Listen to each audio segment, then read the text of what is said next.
We are on a path to creating a world where man can control machine through thoughts alone. But if we can control machine, can machine also control us? Artificial intelligence is software that writes itself. It writes its own updates. It renews itself. This whole conspiracy to enslave humanity is a psychological game. You're not going to sell a tyranny by telling people it's a tyranny. Normally tend to think of software as stuff that we created and that we wrote, and the machines do what we tell them to do and we own it. This is not any longer true. It writes itself at speeds that we can hardly comprehend. The overall effect of this technology is one that can control the mood, the attitudes, the thoughts, the feelings, the emotions, and thus the motivations and then the actions of the target. And people who write it know that you can't take it apart again and figure out what it's done. It writes independently, autonomously. It develops its own way of thinking. And there are dangers associated with it. It is a highly illegal program. It is being abused by people who have no regard for the welfare of those people who are being experimented upon. They're evil in a way that I cannot understand and I do not want to understand. So a lot of people ask, when is it going to happen? When is artificial intelligence going to be smarter than us people? Some people say 50 years. Some say 30 years. Some say 5 years.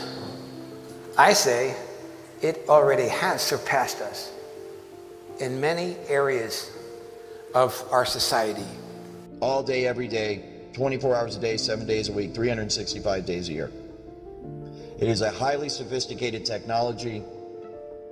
It is one that produces literal and total and complete mind control over the targeted individual.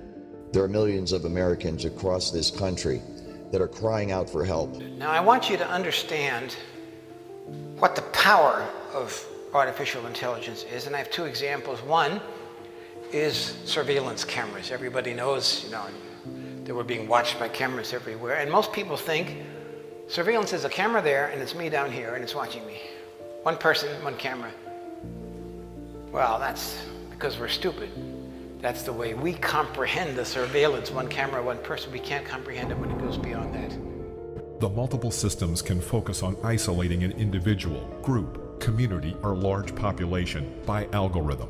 The Directed Energy Weapon Attack System also employs phased array cellular tower antennas as biosensors, transmitters, and receivers, capable of operation from computerized portable systems as close as neighboring locations. Satellites link the sender and the receiver.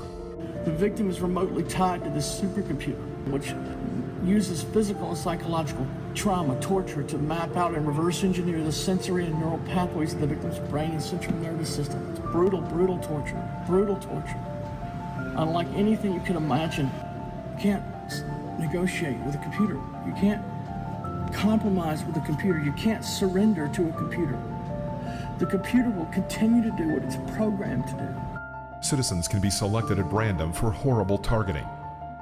Using covert psychotronic, advanced electromagnetic technology beamed from state-of-the-art operations centers globally.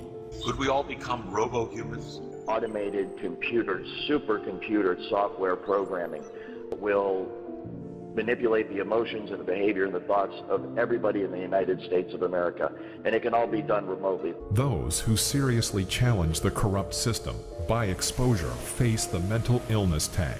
Coercive, non-stop, covert, psychophysical energy weapon torture to silence them and shorten their lifespan.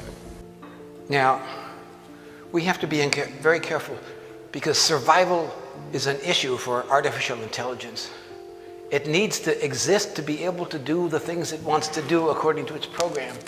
So it lays, like insect eggs, backups and computer programs all over the world, thousands and thousands of them, so that if we do destroy part of it, it's still alive.